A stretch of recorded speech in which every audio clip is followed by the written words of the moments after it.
নমস্কার, গল্প সন্ধানীর আসরে সকলকে স্বাগত। আশা করি আপনারা সবাই সুস্থ আছেন, ভালো আছেন। আজকে গল্প পাঠের আসরে আমার নিবেদন প্রখ্যাত সাহিত্যিক বিভূতিভূষণ বন্দ্যোপাধ্যায়ের লেখা গল্প অশরীরী। আমার গল্প পাঠ যদি আপনাদের ভালো লাগে তাহলে আমার চ্যানেল গল্প সন্ধানীকে আপনারা সাবস্ক্রাইব করবেন, একটা লাইক দেবেন, কমেন্ট করবেন আর আপনার পরিচিতদের মধ্যে শেয়ার করবেন। শুরু করছি আজকের গল্প বিভূতিভূষণ বন্দ্যোপাধ্যায়ের অশরীরী। নানা রকম অদ্ভুত গল্প হচ্ছিল সেদিন আমাদের লিচুতলার আড্ডায়, কিন্তু সেসব নিতান্ত পানসে গোছের ভূতের গল্প। পাড়াগাঁয়ের আমবাগানের গেঁয়ো ভূত, সাদা কাপড় পরে রাত্রে দাঁড়িয়ে থাকে, ওসব অনেক শোনা আছে। ওর বেশি আর কেউ কিছু বলতে পারলে না। এমন সময় শরৎ চক্রবর্তী আড্ডায় ঢুকলেন। তিনি আবগারি বিভাগে বহুদিন কাজ করে অবসর গ্রহণ করেছেন সম্প্রতি। 60-এর কাছাকাছি বয়স, তান্ত্রিক সাধনা করেন। ঠিকুজি কুষ্টি বিনা পয়সায় করে দেন। কোন রত্নের আংটি ধারণ করলে কার সুবিধা হবে ঠিক করে দেন। পরের বেকার খাটতে ওর জুড়ি বড় একটা দেখা যাবে না এই সমস্ত কাজে। লোক অতি সজ্জন, সকলে মানে, শ্রদ্ধা করে, অনেকে ওর সামনে ধূমপানও করে না। শরৎবাবু শুধু বললেন, এই যে কি হচ্ছে আজ, যে বাবলা নেমেছে। শ্যামাপদ মুক্তার বললেন, আসুন চক্রবর্তী মশাই, আমাদের ভূতের গল্প হচ্ছে বাদলার দিনে, তবে তেমন জমছে না। আপনার তো শরৎ চক্রবর্তী বললেন, আমি একটা গল্প বলতে পারি, তবে সেটা ভূতের গল্প নয়। তা কিসের গল্প তা আমি জানি নে, আপনারা শুনে বিচার করুন। শরৎবাবুর মুখে সেই গল্প শুনে আমরা সবাই অবাক হয়ে গেলাম। সর্বমর্ত যেন এক সূত্রে গাঁথা হয়ে গেল সেই ঘন বর্ষার বর্ষণ মুখর মেঘের আবরণ ভেদ করে। শরৎবাবু বললেন, আমাকে সেবার হঠাৎ জলপাইগুড়ির ওধারে ডুয়ার্স অঞ্চলে বদলি করল। আমার পরিবারবর্গ তখন ঢাকায়, তাদের ওখানে রেখে জলপাইগুড়ি চলে গেলাম। নতুন জায়গা, সেখানে নিজে না দেখে শুনে কী করে সবাইকে নিয়ে যায়। বিশেষ করে ছেলেমেয়েরা তখন ঢাকা স্কুলে পড়াশোনা করছে। যেখানে গেলাম সেখানটা জলপাইগুড়ি থেকে অনেক দূর। ছোট লাইনে যেতে হয়, পথে চা বাগান পড়ে, বনময় অঞ্চল। কিন্তু দূরে সবুজ বনরেখার পটভূমিকায় হিমালয়ের উত্তুঙ্গ শিখরমালা চোখে পড়ে। বড় নির্জন স্থান। আমি যে জায়গায় গেলাম তার নাম হলদিয়া। ছোট্ট জায়গা। আমি সেখানে গিয়ে সিনিয়র সাব ইন্সপেক্টরের বাসায় উঠলাম, কারণ আমার বাসা তখনও ঠিক হয়নি। ভদ্রলোকের নাম রেবতীমোহন মুখুজ্জে, বাড়ি নদিয়া জেলা। বেশ ফর্সা, লম্বা, ধরা চেহারা। আমায় খুব যত্ন করলেন। দিন কয়েকের মধ্যেই বাসা ঠিক করে দেবেন ভরসা দিলেন। তৃতীয় দিন সকালে আমায় বললেন, আপনাকে একটা কথা বলি। কি? আপনার এখানে আসা খুব ভুল হয়েছে। কেন বলুন তো? আপনি জানেন না কিছু এ দেশের ব্যাপার? না। কি ব্যাপার? এই এই বর্ষাকালে এখানে ভয়ানক ব্যাকওয়াটার জ্বর হচ্ছে চারিধারে। আপনি নতুন লোক, আপনার তো খুবই জ্বর হওয়ার সম্ভাবনা বিদ্যমান। 2-1 বার জ্বর হলেই ব্ল্যাকওয়াটার জ্বর দেখা দেবে। তখন জীবন নিয়ে টানাটানি পড়ে যাবে। এই দেশের এই রকমই কাণ্ড। তবে আপনারা আছেন কি করে? সে কথা বলে লাভ নেই। ইচ্ছা করে নেই, আছি পড়ে পেটের দায়। চাকরি ছেড়ে দিলে এবার সে যাবো কোথায়, খাবো কি? আমার 2টি মেয়ে পর পর মারা গিয়েছে ব্ল্যাক ওয়াটার ফিভারে, তবুও বদলি পেলাম না। কি করি বলুন শরৎবাবু? তবেই তো একটু সাবধানে থাকলেই হবে। জলটা গরম না করে খাবেন না বাইরে গিয়ে। ব্ল্যাক ওয়াটার ফিভার হলেই কি মানুষ মারা যায়? ভালো চিকিৎসা না হলে বাঁচার সম্ভাবনা খুব কম। বিশেষ করে বর্ষাকালে যারা নতুন আসেন তাদের ধরলে বাঁচানো খুব কঠিন হয়ে পড়ে। আমি এরকম দুটো কেস দেখেছি, দুটোই মারা গেল। শুনে মনে ভয় হলো, কিন্তু সাবধান হয়েই বা কী করবো? দেশে বেরিয়ে কতদূর সাবধান হওয়াই বা চলে? যা থাকে কপালে ভেবে কাজ আরম্ভ করে দিলাম। 10-12 মাইল দূরে দূরে গাঁজার দোকান, মদের দোকান তদারক করে বেড়াতে লাগলাম। ও ভালোই লাগছিল। বর্ষার সবুজ অবুঝার শুরু হয়েছে বনে বনে। কত রকমের ফুল ফোটে, কত ধরনের পাখি ডাকে। দূরে হিমালয়ে তুষারাবৃত কি একটা শৃঙ্গ একদিন দেখা গেল। মিছরির পাহাড়ের মতো ঝকঝক করছে সকালে সূর্য কিরণ। তবে রোদ বড় একটা উঠতেই ইদানিং আর বড় দেখা যেত না। ইতিমধ্যে রেবতীবাবুর চেষ্টায় ভালো একটা বাসা পাওয়া গেল। উঁচু কাঠের খুঁটির ওপর কাঠের তক্তা বসিয়ে তার উপর বাংলো ধরনের ঘর করা হয়েছে। কাঠের মেঝে বেশ শুকনো খটখটে, বেশ বড়। আলো হাওয়া বেশ আসে। মনের ভয় ক্রমে কেটে গেল। তখন মনে ভাবি, রেবতীবাবুর ওটা উচিত হয়নি। এখানকার মাটিতে পা দিতে না দিতে এমন ভয় দেখিয়ে দেওয়া কি ভালো হয়েছে? কেন করলেন ওটা রেবতীবাবু? অন্য কোনো মতলব ছিল নাকি? 7-5 ভাবি, এখানে আমার এক ব্রাহ্মণ আর্দালি জুটল, নাম দিগম্বর পাণ্ডে। লোকটা অনেকদিন সেখানে আছে, রান্না করতো খুব ভালো। সে হাট বাজার রান্না বান্না সবই করতো, কোনো অসুবিধা ছিল না। মাস 2 পরে সেবার বামনাপাড়া নর্থ বলে একটা জায়গায় আবগারি তদারকে গেলাম। সেটা একটা চা বাগানের পাশে ছোট্ট বাজার। চা বাগানটা ট্রাকগুলোর গায়ে লেখা আছে বামনাপাড়া নর্থ টি এস্টেট। পাহাড়ি একটা ছোট নদী পেরিয়ে আমার গরুর গাড়ি বাজার গিয়ে থামলো। বেলা তখন 10টা। দুটি মারোয়ারি মহাজনের গদি আছে, তারা বন অঞ্চলের উৎপন্ন সওদা করে। দেবেন সামন্ত বলে মেদিনীপুরের একজন ব্যবসায়ী কাঠের কারবার আছে। গাঁজা ও আফিমের দোকান সেই দেবেন সামন্তের ভাই শশী সামন্তের। ওখানে বসে থাকতে থাকতেই আমার শরীর কেমন খারাপ হলো, মাথা ধরলো। দেবেন সামন্তকে বলতে সে কি একটা হোমিওপ্যাথিক ওষুধ দিলে, বলে এতেই সেরে যাবে, কোনো ভয় নেই। আমি বললাম, আপনাদের এখানে ব্ল্যাক ওয়াটার ফিভার হয় খুব, মানুষ মরে? তা মন্দ মরে না, আপনারা ভয় পান না?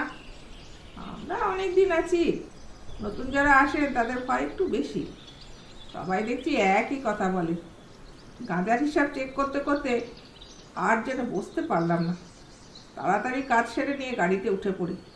জল তেষ্টা পাওয়াতে বামনাপাড়া নর্থ চা বাগানের একটা গুমটি টিনের শেড থেকে জল চেয়ে খায় এক নেপালি দারোয়ানের কাছ থেকে। যখন বাসায় পৌঁছালাম তখন বেলা গিয়েছে। আমার তখন খুব জ্বর, পথেই কম্প দিয়ে জ্বর এসছে। খবর পেয়ে রেবতীবাবু ছুটে এলেন। ডাক্তার ডাকা হলো, ওষুধ ইঞ্জেকশন চললো। 3 দিনের মধ্যে জ্বর ছেড়ে গেল। দিন 15 বেশ আছি। সবাই বললে ও ঠান্ডা লেগে অমনটা হয়েছিল হঠাৎ, ও কিছু না। আমিও নিজেকে সেইভাবেই বোঝালুম। আবার বেশ কাজকর্ম করি, শরীরে কোনো গ্লানি নেই। একদিন হলদিয়া পুলিশ থানায় বসে থানার দারোগার সঙ্গে গল্প করছি, হঠাৎ আবার জ্বর এলো। দারোগাবাবু লোক দিয়ে আমায় বাড়ি পাঠিয়ে দিলেন। আর্দালি দিগম্বর পাড়েকে বললাম, জল দাও। জল খেয়ে শুয়ে পড়লাম। 3 দিন ভীষণ জ্বরের ঘোরে কাটল। রেবতীবাবু এবং থানার দারোগাবাবু দুবেলাই আসতেন। কিভাবে আমার সাবু বার্লি তৈরি করতে হবে আমার আর্দালিকে শিখিয়ে দিয়ে যেতেন। 3 দিন পর জ্বর কমে গেল। ক্রমে বেশ সেরে উঠলাম, কাজকর্ম আবার শুরু করে দিলাম। দিন 15 পরে চা বাগানের একটা আবগারি কেস দেখতে গিয়েছি, আবার হঠাৎ জ্বর এলো। এবার একটা জিনিস লক্ষ্য করলাম, এখানকার জ্বর ভেলকিবাজির মধ্যে আসে, আবার ভেলকিবাজির মতোই চলে যায়। সুতরাং প্রথম প্রথম জ্বর এলে আমার যেরকম ভয় হতো, এখন গা শহর দন সে ভয় একেবারেই নেই। আর্দালিকে ডেকে বলে দিলাম আগের মতো পথ্য প্রস্তুত করে আমাকে যেন খাওয়ায়। এবার কিন্তু একটু অন্যরকম হলো, অত সহজ এবার আমি নিষ্কৃতি পেলাম না। দিন 2 পর উৎকট ব্ল্যাক ওয়াটার জ্বরের সব লক্ষণগুলো আমার মধ্যে ফুটে বেরোলো।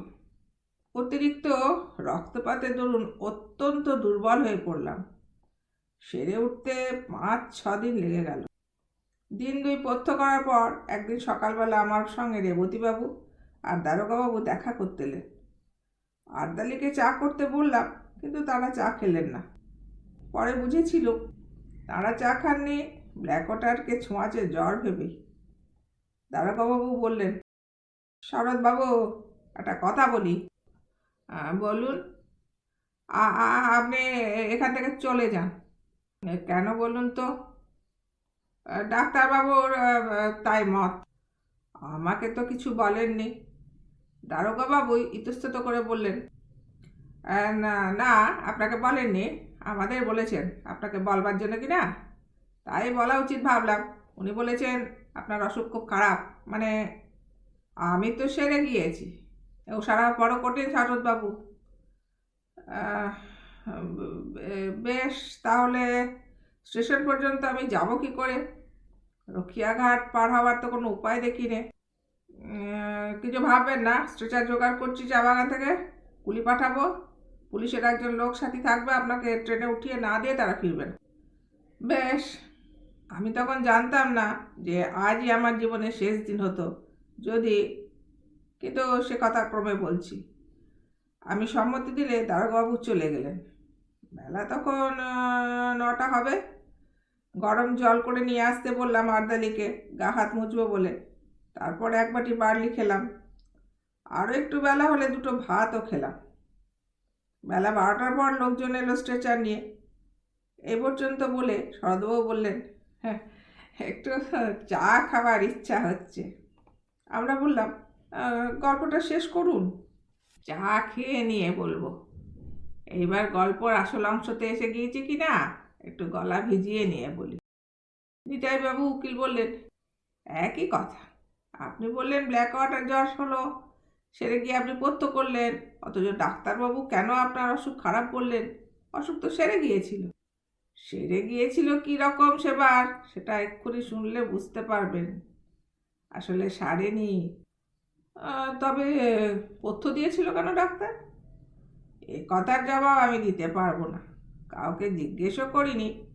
তবে যেমন ঘটেছিল সেই রকম বলে যাচ্ছি। এ একটা অদ্ভুত কথা বলছেন আপনি। কী রকম সে দেশের ডাক্তার? বুঝলাম না মশাই।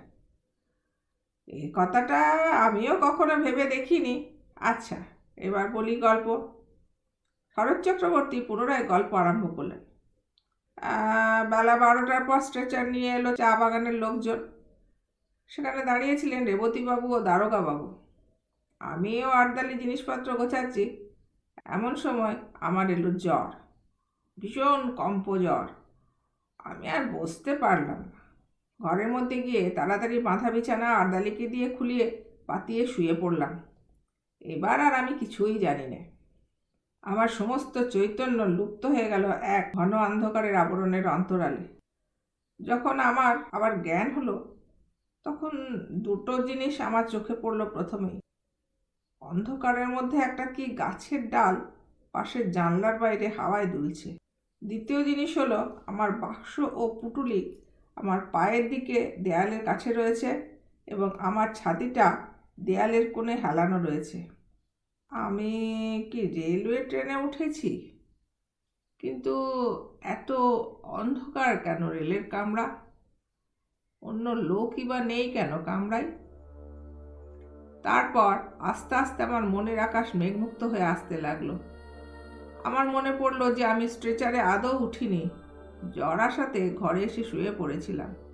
কিন্তু ঘরই যদি হয়, আরদালি দিগম্বর কই? ঘরে আলো জ্বালেনি কেন? আমি কোথায়? তৃষ্ণা পেয়েছিল, ডাকতে গেলাম ওকে, গলার স্বর আটকে গেল। 2বার ডাকতে গেলাম, 2বারই তাই হলো। আমার মনে হলো বাইরে চাঁদ উঠেছে। জানলা দিয়ে ঘরের মধ্যে চাঁদের সামান্য আলো এসে পড়েছে। কিছুক্ষণ সামনের দিকে চেয়ে রইলাম। ঘরের মধ্যে বা বাইরে কোথাও কোনো শব্দও নেই। হঠাৎ আমার দৃষ্টি নিবদ্ধ হলো বাইরের দিকে। কি ওখানে বাইরে? এই দেখুন, এতদিন পরে মনে পড়েও আমার গা শিউরে উঠল। দেখলাম কি জানেন, একটি কালো মেয়ে অত্যন্ত দ্রুত গতিতে আমার ঘরের চারিপাশে ঘুরছে আর একটা কাঠি দিয়ে মাটিতে কি করছে। দুবার আমার দরজার সামনের ফাঁক দিয়ে সে নিচু হয়ে ঘুরে গেল। তিনবারের বার মেয়েটি হঠাৎ মুখ উঁচু করে আমার দিকে চেয়ে হাত নেড়ে বললে, কোনো ভয় নেই, গণ্ডি দিচ্ছি। আজ রাত্রে কেউ গণ্ডির মধ্যে আসতে পারবে না, ঘুমো। অতি অল্পক্ষণের জন্য মেয়েটিকে চোখের সামনে দেখলাম, তারপর সে ঘুরে গেল ওদিকে। আমার আর জ্ঞান রইল না, ঘুমিয়ে পড়লাম কি এরপর কতক্ষণ পরে জেগে উঠেছিলাম তা বলতে পারবো না, কিন্তু তখন চোখ খুলেই দেখলাম সেই কালো মেয়েটি আমার শিয়রের কাছে বসে। তার বয়স 18 বছরের বেশি হবে বলে আমার মনে হলো না। আর একটা জিনিস লক্ষ্য করলাম, মেয়েটি যেন খুব ঘেমেছে, ওর মুখ ঘামে ভিজে গিয়েছে, যেন সারা শরীর দিয়ে যেন দরদর করে ঘাম ঝরছে। আমি ওর দিকে চেয়ে দেখতেই চমৎকার শান্ত স্নেহময় সুরে বলে উঠল, জাগলি কেন? ঘুমো ঘুমো, কোনো ভয় নেই, ঘুমো। শেষবার যখন ও ঘুমো বলেছে তখন আমি ঘুমিয়ে পড়লাম ওর কথা শুনতে শুনতে। ঘুমিয়ে পড়বার আগে সেই গাছের ডালটার দিকে নজর পড়লো জানলার বাইরে, তার গায়ে জ্যোৎস্না পড়েছে। এইখানেই আমার গল্প শেষ হলো। সকালে আমি যখন জেগে উঠলাম তখন আমার মনে হলো স্বাভাবিক সুস্থ অবস্থায় ঘুম থেকে আমি জেগে উঠছি। আমার শরীরে কোনো গ্লানি নেই, কিন্তু শরীর বড় দুর্বল, বিছানা ছেড়ে উঠতে পারলাম না। ক্রমে ক্রমে একটু বেলা হলো, তখন দেখি দিগম্বর পাড়ে আড়দালি সন্তর্পণে পা টিপে এসে ঘরের মধ্যে উঁকি দিচ্ছে। আমি ডাকতে সে যেন চমকে উঠল, কোনো উত্তর দিল না। আমি বললাম, রেবতী বাবুকে ডেকে নিয়ে এসো। থতমত খেয়ে সে যেন চলে গেল। কিছুক্ষণ পর অনেক লোক এলো আমাকে দেখতে, তার মধ্যে রেবতী বাবুও ছিলেন। রেবতী বাবু বললেন, কেমন আছেন শরৎবাবু? ভালো, আমি কিছু খাবো। তখনই রেবতীবাবু বাইরে গিয়ে কাকে কি বললেন। খানিক পরে এক বাটি বার্লি এলো আমার জন্য। বার্লি খেয়ে শরীরে বল পেলাম। ডাক্তার এসে পরীক্ষা করে বললেন জ্বর ছেড়ে গিয়েছে। এর দিন দুই পরে আমি সম্পূর্ণ নীরব হয়ে উঠলাম, পথ্যও করলাম। তখন ক্রমে ক্রমে শুনলাম সেই ভীষণ রাত্রে আমাকে মুমূর্ষু মনে করে সবাই আমাকে ছেড়ে চলে গিয়েছিল একা ফেলে। ডাক্তারবাবু বলেছিলেন রাত কাটবে না, এমনকি নাকি সকালে আমার সৎকারের জন্য কে কে যাবে, কোথায় কাঠ পাওয়া যাবে, এমন বন্দোবস্ত ঠিক হয়ে গিয়েছিল। সকালেই লোক পাঠিয়ে আমার পরিবারবর্গকে টেলিগ্রামে আমার মৃত্যু সংবাদ জানানোর জন্য থানা থেকে একজন কনস্টেবল পাঠাবেন দারোগাবাবু তাও ঠিক করে রেখেছিলেন। অথচ সেই নির্বান্ধব পরিত্যক্ত অবস্থায় কে আমার মৃত্যুশয্যার পাশে সারা রাত বসেছিল, কে আমার ঘরের চারিধারে গণ্ডি এঁকে দিয়েছিল আমাকে বিপদের হাত থেকে রক্ষা করতে। সবাই পরিত্যাগ করলেও কে আমাকে সেই অসহায় অবস্থার মধ্যেও পাহারা দিয়েছিল, এসব প্রশ্নের কোনো জবাবই আমি দিতে পারবো না। যদি আপনারা বলেন সবটাই জ্বরের ঘরে স্বপ্ন দেখেছি, তারও কোনো প্রতিবাদ আমি করতে চাই না। স্বপ্ন যদি হয় বড় মধুর, বড় উন্নত ধরনের উদার স্বপ্ন দেখেছিল আমার মুমূর্ষু মন। সে স্বপ্নের ঘোর আমার সারা জীবন চোখে রইল মাখা, মস্ত বড় একটা আশার বাণী দিয়ে গেল প্রাণে। শরৎ চক্রবর্তী চুপ করলেন, মনে হলো তার চোখে যেন জল চকচক করছে। উকিল নিতাইপদ রাহা বললেন, সেরে উঠে হলদিয়াতে আপনি ছিলেন কতদিন? যতদিন গভর্নমেন্ট আমাকে বদলি না করেছিল, প্রায় 2 বছর। এইভাবে একা ছিলেন বাসায়? আমি আর দিগম্বর, আর কেউ না। আর কোনোদিন কিছু দেখেছিলেন? না। আর অসুখে ভুগেছিলেন? না। ঘন বর্ষার রাত, বাইরে বেশ অন্ধকার, জোনাকি জ্বলছিল উঠানে শিউলি গাছটার ডালে পাতায়। আমরা সবাই অনেকক্ষণ চুপ করে রইলাম। নিতাই উকিলও আর বেশি কথা বলেননি। বৃষ্টি এসে পড়বে বলে শরৎ চক্রবর্তীকে আমরা বাড়ি পাঠিয়ে দিলাম ছাতি দিয়ে। নমস্কার, আজকের মতো গল্প পাঠ এখানে শেষ করলাম। সকলে ভালো থাকবেন।